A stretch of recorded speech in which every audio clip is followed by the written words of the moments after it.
Now we're going to look at finding the trig functions for special angles. So 45 degrees is one of those special angles.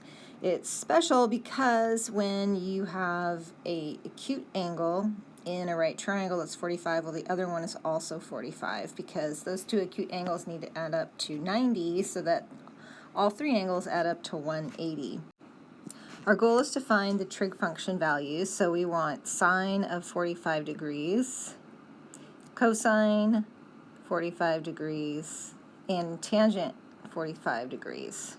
All right, well, we know that the sine is the opposite side over the hypotenuse, abbreviating there. Cosine is the adjacent side over the hypotenuse, and tangent is the opposite side over the adjacent side. So we need to find what those sides lengths are. I have them labeled A, B, and C.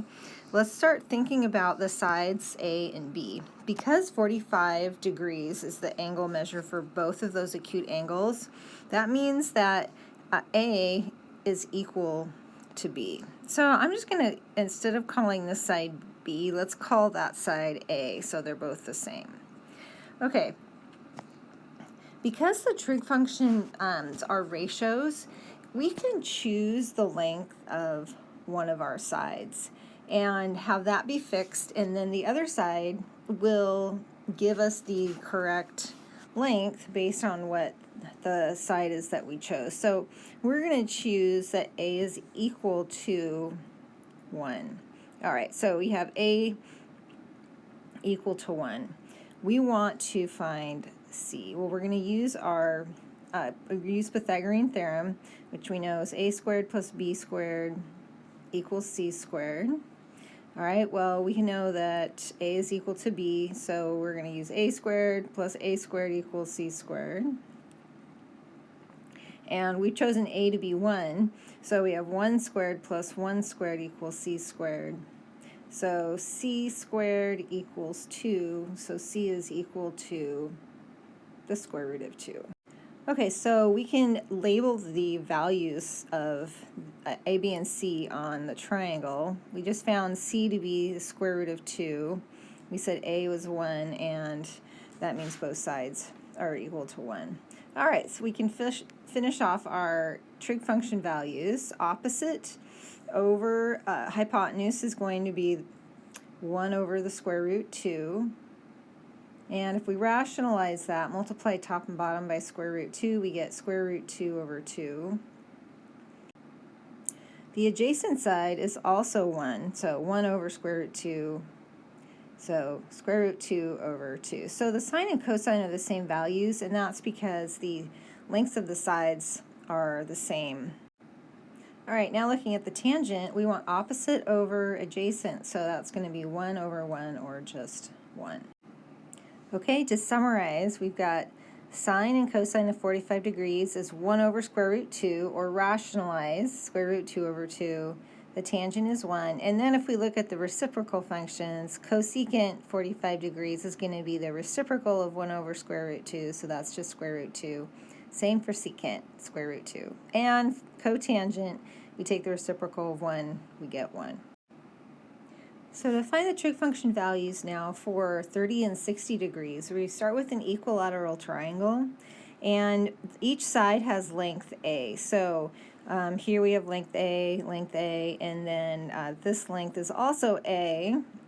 We then drop a perpendicular bisector to that base, which also cuts the base in exactly half, and then it also cuts that angle of 60 degrees in half, so you have 30 degrees on either side. So in one triangle, we have both those special angles of 30 degrees and 60 degrees. So if we can just focus on one of these, we then can write down Pythagorean theorem. So you notice for that green triangle, the hypotenuse is A, so we got A squared equals, and now we want to add together the lengths of the side squares. Well, one side has length B, and the other side has length A divided by 2. So we can write down Pythagorean theorem like that. Our next step is to solve for B. So we'll start by getting B by itself. We'll subtract a over 2 squared from both sides. Well, we can write that as a squared over 4. And we want then a common denominator. So to get a common denominator, we multiply a squared by 4 top and bottom, then we subtract a squared over 4. B squared is equal to 3a squared divided by 4. Now we just want b, so we're going to take the square root. So square root of 3a squared over 4, and that square root will apply to the 3, to the a squared, and to the 4. We can do some simplifying, not to the square root 3, but square root of a squared is just a, and square root of 4 is 2.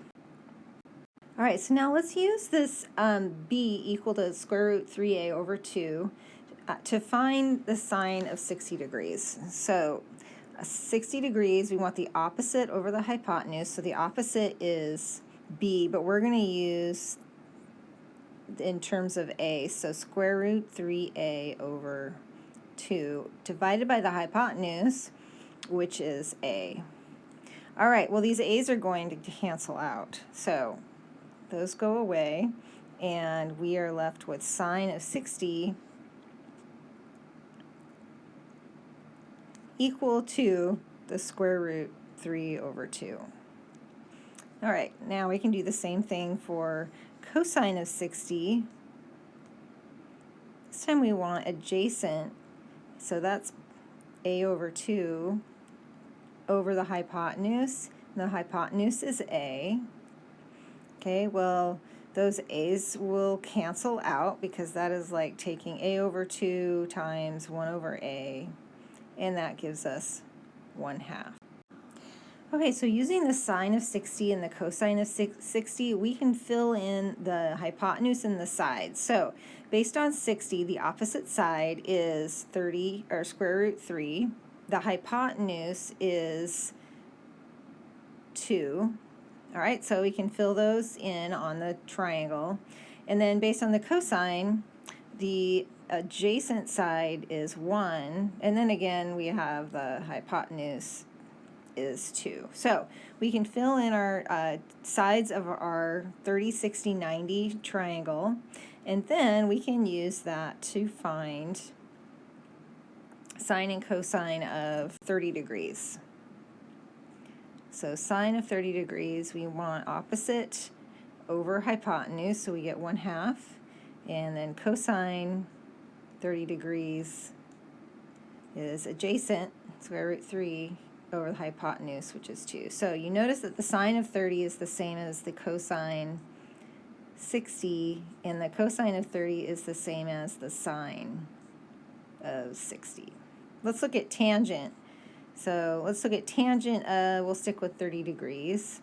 So for tangent, we want opposite over adjacent, 1 over square root 3, and if we rationalize, we get square root 3 over 3.